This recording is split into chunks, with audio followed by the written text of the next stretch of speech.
Patrick, when you're out there and all four of you guys got to go in like you had it going tonight, what's it feel like when everybody's sort of playing well? It just feels good.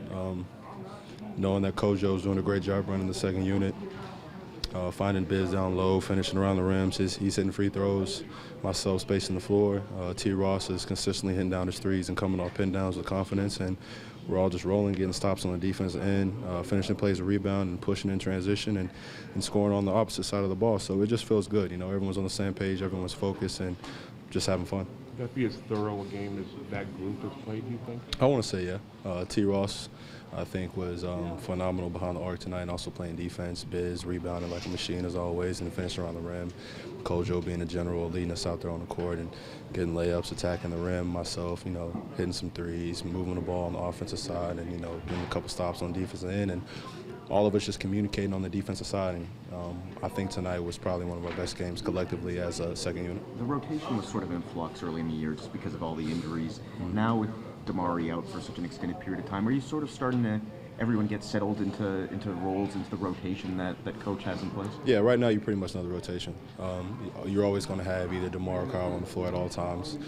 Corey's going to be the first sub in. If JV or Scola's in trouble, me or Biz is coming in and T. Ross is coming in. So you pretty much know the rotation. You know when you're coming in the game. You know when you're going to come out. So it's all about consistency and just playing hard within that time you're out there on the court. Why does that help? Why does that continuity within the rotation help you guys? Because you know, there's no uncertainty.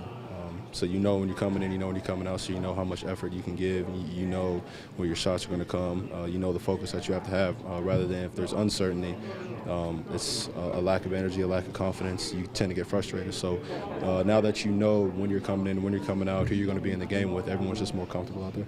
I know a lot of people focus on your three-point shooting, but your game in the paint, your little floater one tonight and people put back and stuff like that. You work on that consistently at practice? Yeah, consistently during practice and after practice. So, you know, granted my threes haven't been amazing this season like they should, but just working on my in-between game whenever teams run me off or whenever I see an opportunity to attack the basket, the floater, the hook, or, you know, the drop-off pass to Biz or Luis or even JV when they're down low. Do you find you get more chance to attack now because of your reputation as a shooter? Yeah, a lot more.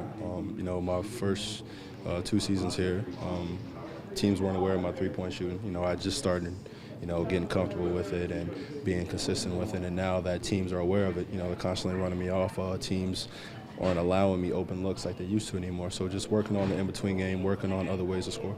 What happened there with Dwayne said he's really liked the energy you brought the last few games. Has that been a particular focus for you?